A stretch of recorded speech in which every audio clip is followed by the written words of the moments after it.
Bismillahirrahmanirrahim. Hari ini kita masuk ke dalam uji biostatistik, yaitu uji korelasi. Uji korelasi ini bertujuan untuk mengetahui derajat atau keeratan dari suatu hubungan. Mengetahui hubungan dua variabel numerik. Jadi ini adalah asumsi yang digunakan untuk dapat dilakukan dengan pengujian korelasi. Apakah ada hubungan antara kadar hemoglobin dengan nilai biostatistik? Ini contohnya. Jadi nilai biostatistik dan kadar hemoglobin adalah variabel dependen, variabel independen.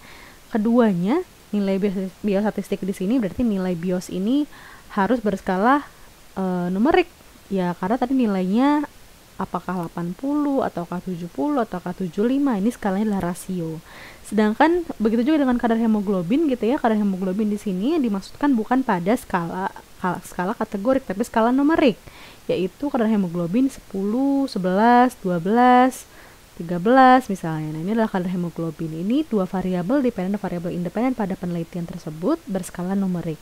Atau yang selanjutnya misalnya, apakah hubungan kadar hemoglobin dan nilai biostatistik mempunyai derajat yang kuat atau lemah, dan apakah kedua variabel tersebut berpola positif atau negatif. Nah, ini adalah lanjutan dari uji korelasi. Jadi bukan hanya sekedar melihat ada atau tidaknya hubungan, tetapi juga di sini untuk hipotesis yang mengetahui atau mempunyai ingin mengetahui bagaimana derajat dari hubungan tersebut, apakah hubungannya kuat atau lemah atau sedang begitu ya. Kemudian bagaimana nih variabel tersebut polanya negatif atau positif misalnya. Nah, ini akan kita bahas selanjutnya. Selanjutnya misalnya begini, diagram kenapa pada penggambaran uji korelasi menggunakan diagram tebar atau pencar atau scatter plot. Ini adalah visualisasi hubungan kedua variabel tersebut. Misalnya ingin melihat pola hubungan dengan keeratan hubungan gitu ya. Nah, ini nanti kita akan lihat di diagram tebarnya. Jadi inilah yang menggambarkan kenapa uji korelasi selain untuk melihat ada atau tidaknya hubungan, selanjutnya adalah melihat pola hubungan tadi ya, negatif atau positif, dan keeratan hubungan, apakah hubungannya erat, sangat kuat, atau lemah, atau sedang. Nah, itu yang dimaksud dengan uji korelasi tersebut. Diagram tebar yang dimaksud ini adalah grafik yang menunjukkan titik-titik berpotongan nilai data dari dua variabel, dari variabel X dan variabel Y, variabel dependen, variabel independen. Dikatakan di sini, bila dua variabel berhubungan linier, garis lurus dapat ditarik dari titik-titik pengamatan. Nah, jadi kalau hubungannya tuh linier sekali, berhubungan sekali, maka akan memunculkan garis lurus pada diagram atau pada sebaran data tersebut. Nanti kita akan lihat. Kemudian kekuatan hubungan di sini terlihat dari kalau titik-titik yang merapat atau sebaran datanya merapat, maka dapat dikatakan hubungannya kuat. Tapi jika titik-titik yang menyebar gitu ya, sebaran datanya tadi dari titik-titik yang menyebar, maka hubungannya lemah. Nah, ini contohnya yang tadi saya gambarkan pada diagram tebar. Ini adalah visualisasi dari uji korelasi. Yang A ini adalah positive correlation. Maksudnya apa? Jadi pola hubungannya positif ya. Nih, positive correlation antara X dan Y. Kenapa dikatakan positif? Positif itu sini kalau teman-teman lihat garisnya tidak benar-benar lurus, tidak seperti ini, tapi ya hubungannya berpola positif. Kenapa positif? Jadi kalau kita lihat dari tabel ini X dan Y. Anggaplah tadi si X ini adalah kadar hemoglobin, sedangkan si Y ini adalah variabel nilai biosnya tadi. Jika kadar hemoglobin misalnya di sini mulai dari 9, 10, 11, 12, 13 gitu ya, dan seterusnya. Nah, semakin ke sana tandanya semakin tinggi nilainya. Ini juga begitu, nilai biostatistik semakin, ini kan 0, teman-teman tahu kalau dari diagram ini adalah ini 0 ke atas itu 1, 2 sampai lebih tinggi. Maka pertemuan titik dari jika responden atau sampel memiliki kadar hemoglobin yang tinggi, maka akan mengikuti dengan arah semakin meninggi juga arah nilai biostatistiknya. Maka dikatakan di sini hubungannya positif. Semakin tinggi kadar Hb, maka semakin tinggi juga kadar hemoglobin. tinggi juga nilai biostatistic inference, misalnya begitu. Nah, ini dikatakan positive correlation. Kemudian tadi, keeratan hubungannya bagaimana? Keeratan hubungan, jika titik-titiknya merapat, maka dikatakan hubungannya kuat. Seperti apa gambarannya? Itu seperti ini. Titiknya ini rapat, ya, maka dapat dikatakan ini keeratan hubungannya itu kuat. Nanti akan memunculkan hasil yang keeratan hubungan itu kuat. Selanjutnya di nilai C ini adalah perfect positive correlation. Jadi perfectnya itu yang tadi disampaikan di sini, ya. Bila dua variabel tersebut berhubungan linear, maka akan ditemukan garis lurus yang dapat ditarik dari titik-titik pengamatan nih. Kita akan dapat garis lurus, garisnya lurus, gitu ya. Nah, ini yang dimaksudkan pada gambaran atau visualisasi pada uji korelasi. Begitu juga dengan ini, misalnya, berarti kalau teman-teman lihat kurva ini kurvanya adalah negative correlation. Kenapa? Karena semakin tinggi nilai X, maka semakin rendah nilai Y. Jadi ini kalau dibuat garis titiknya, ini kan data ini misalnya, ya, ini semakin tinggi nilai X tapi malah semakin rendah nilai Y. Atau sebaliknya, semakin, misalnya pakai titik yang ini, semakin rendah nilai X, berarti kan adanya di sini, maka semakin tinggi nilai Y. Jadi katakan ini hubungannya negatif. Jadi semakin tinggi kadar hemoglobin, maka semakin rendah nilai biostatistik. Nah, itu kalau hasilnya menunjukkan negative correlation atau pola hubungannya negatif. Nah, ini strong negatif gitu ya. Jadi kalau misalnya ternyata keeratan hubungannya itu kuat pada negatif, nah dia akan membentuk kurva yang seperti ini. Bedanya antara atas dengan bawah tadi ya adalah polanya. Ini adalah pola yang positif dan keeratan hubungannya kuat. Ini adalah pola negatif karena kebalikan, semakin tinggi nilai X maka semakin rendah nilai Y, atau sebaliknya. Semakin rendah nilai X gitu ya di sini, maka semakin tinggi nilai Y. Dikatakan ini kebalikannya, itu strong negatif. Nah, ini perfect negatif. Jadi kalau misalnya ternyata hubungan negatifnya tadi juga berkaitan erat, maka ini dikatakan begini. Ya, mendapatkan garis lurus. Nah, bagaimana kalau gambarnya seperti ini? Jadi ini diagramnya mencar kemana-mana nih, sebar datanya mencar. Si respon atau sampelnya jadi mencar. Jadi nggak ada menggambarkan visualisasi keeratan dari hubungan. Maka dapat dikatakan di sini tidak ada hubungan atau tidak ada korelasi nih antara variabel X atau variabel Y. Atau yang ini juga begitu, ya. Dia menggambarkan kurvanya seperti ada kurva di sini, dikatakan malah justru non-linear relationship. Jadi kalau nilai X-nya di sini rendah, maka nilai Y-nya juga rendah. Atau sebaliknya, jika nilai X-nya tinggi, maka nilai Y-nya rendah. Jadi ini tidak konsisten sebenarnya. Maka dapat dikatakan tidak ada hubungan yang linear antara variabel X dan variabel Y. Ini adalah visualisasi dari korelasi. Nah, ini contohnya misalnya. Ini teman-teman mengumpulkan data, satu ada nilai HB, kemudian ada nilai biostatistiknya di sini. Mana yang variabel dependent, mana yang variabel independent. Nah, ini saya katakan variabel dependent biasanya outcome. Mana yang duluan? Apakah kadar HB menyebabkan nilai biostat bagus, atau nilai biostat yang bagus akan berhubungan dengan kadar HB. Nah, ini kan sebenarnya nilai menjadi variabel dependent atau pada outcome-nya. Gitu ya. Di sini hipotesisnya ada hubungan. Hipotesisnya ya tadi ada hubungan antara kadar HB dengan nilai biostatistik. Nah, ini kita menduga bahwa kayaknya ada hubungan antara nilai HB dengan kadar HB dengan nilai biostatistik. Nah, ini contohnya satu responden pertama nilai HB-nya 13,7, kemudian nilainya 90,3. Responden kedua 12,6, nilainya 85. Sampai seterusnya, misalnya responden ke-10 HB-nya 11, nilainya 70,9. Nah, ini ingin dilihat apakah ada hubungan, apakah ada korelasi, dan bagaimana keeratan dari hubungan tersebut dan bagaimana pola dari hubungan tersebut. Kita lihat di sini tadi syarat dari uji korelasi adalah baik variabel dependent atau variabel independent berskala numerik. Jadi independent variabel berskala numerik bisa rasio atau interval, begitu juga dengan dependent variabel bisa rasio atau interval. Nah, ini gambaran dari datanya tadi. Jadi misalnya tadi ada responden yang kadar Hb-nya 8,9 di sini. Nah, ini contohnya tadi, misalnya seperti ini. Ini ada 10 pengamatan ya, 1 sampai 10. Nah, ini pengamatannya 1, 2, 3, 4, 5, 6, 7, 8, 9, 10. Contohnya tadi misalnya 8,9 atau berapa nilainya di sini. Kemudian 8,5 nilainya di sini. Sampai seterusnya yang kadar Hb-nya misalnya 13, berapa ini? 8 nilainya 90. Nah, ini 13,7 nilainya 90,3.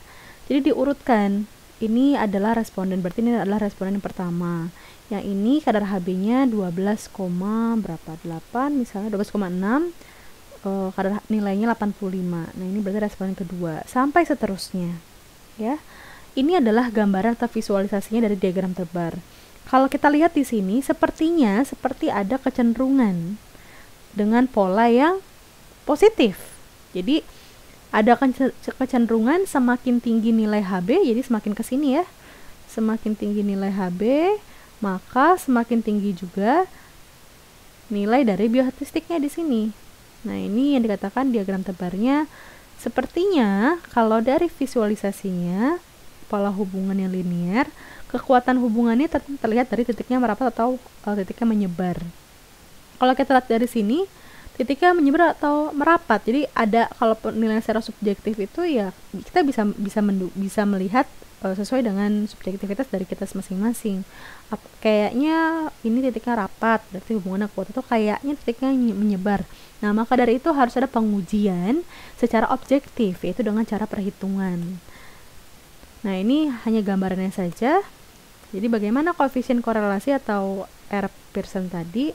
Jadi R ini, nilai R tadi, dia akan menyatakan arah dan kekuatan dari hubungan linear di antara dua variabel dan tidak pada ada variabel atau ada atau tidaknya hubungan pada dua variabel.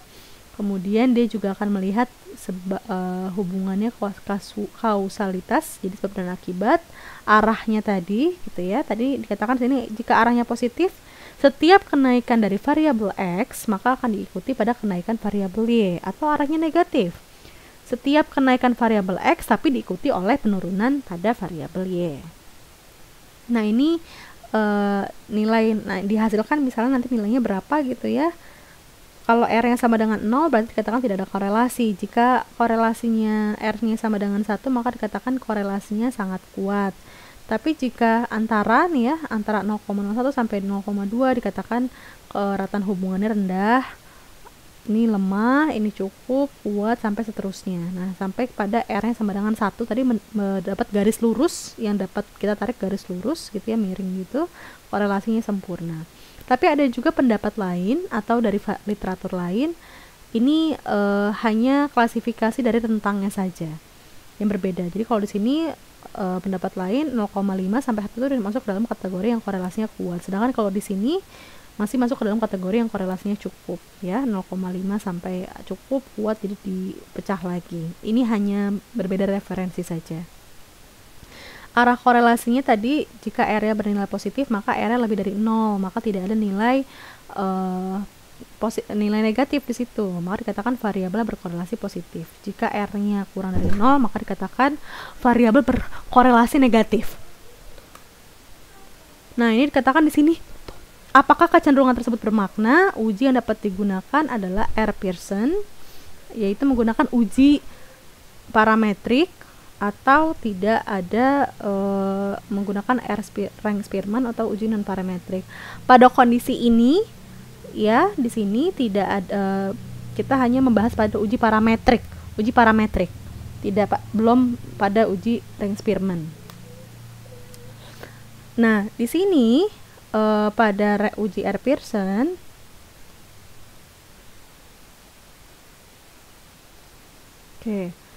nah, di sini juga ini adalah rumusnya, rumus dari uji R Pearson. RXY, jadi ini cara perhitungannya N dikalikan dengan jumlah dari X dikali Y dikurangi dengan penjumlahan dari X dikalikan dengan penjumlahan dari Y dibagi dengan akar dari ini semua. Nah, ini Dikatakan asumsinya sampel datanya berpasangan tadi ya. Maksudnya berpasangan apa? Saya punya kadar Hb, saya juga dilihat biostatistiknya. Tadi kan dikatakan itu berpasangan. Berasal dari sampel yang acak dan merupakan datanya kuantitatif tadi. Skalanya adalah skala numerik, bukan skala kategorik. Nah, pasangan datanya di sini harus berdistribusi normal, maka kita menggunakan uji parametrik, uji Pearson. Sedangkan jika kebetulan datanya tidak berdistribusi normal, maka kita menggunakan uji Rank-Spearman. Nah, ini dari contoh soal yang tadi di sini. Ya, kita akan hitung atau kita akan buktikan secara objektif bagaimana hitungannya tadi, membuktikan tidak dengan visualisasi saja. Ini nilai HB yaitu kita asumsikan dia sebagai Cx. Kenapa Cx? Kenapa? Karena dia adalah variabel independen atau yang mempengaruhi. Sedangkan ini nilai biostatistik menjadi variabel dependen karena dia menjadi variabel yang dipengaruhi. Ya, nilai biostatistiknya. Jadi jangan kebalik, ini responden 1 punya kadar HB segini dengan nilai segini sampai responden ke 10 ini nilai HB-nya, ini kadar HB-nya, ini nilai biostatistiknya. Nah, ini X dikali ya, jadi 13,7 dikali 90,3, ini adalah nilai masing-masingnya. Kemudian X kuadrat atau dari 13,7 dikuadratkan atau dari nilai Y 90,3 dikuadratkan. Nah, ini penjumlahannya. Penjumlahan X, ya, sigma atau kumulatif dari jumlah Y, jumlah XY, jumlah X kuadrat, jumlah Y. Nah, ini kita butuhkan untuk kita masukkan ke dalam rumus. Nih rumus di sini. N-nya adalah 10 dikalikan dengan jumlah dari X dan Y. Ini ya, jumlah X dan Y itu adalah 7758,5. Nah, di sini dikurangi dengan penjumlahan dari X dikalikan dengan penjumlahan dari Y. Jadi ini dulu dikerjakan, ini juga dikerjakan, baru nanti hasil ini dikurangi dengan hasil ini. Jadi jangan salah ya, jadi perkalian dikerjakan duluan, setelah itu baru pengurangan atau penambahan. Nah, ini didapatkanlah hasil dari pembagian yang atas dengan yang bawah, didapatkan nilainya adalah 0,969. Nah, ini adalah nilai R tadi. Nilai R di sini dia akan memutuskan satu, apakah ada hubungan atau tidak ada hubungan. Kedua, bagaimana polanya, apakah negatif atau positif. Ketiga, keeratan hubungan. Kita akan lihat identifikasi 0,969 ini bagaimana ceritanya. Nah, ini kalau diuji dengan SPSS ya, ini dia sama, dapatkan hasilnya Pearson correlation adalah 0,969, ini nilai R-nya, sedangkan ini adalah nilai p-value-nya. Maka dari hasil ini tadi, pada nilai R-nya tadi dikatakan 0,00 itu kurang dari 0,05 ya. Ya, dikatakan ada korelasi yang signifikan antara variabel X dan variabel Y. Nah, di sini. Tapi sebenarnya tadi kan asumsinya adalah datanya berdistribusi normal. Kenapa? Karena ini adalah uji parametrik. Kalau nggak normal, maka kita menggunakan uji Rank-Spearman, bukan uji Pearson.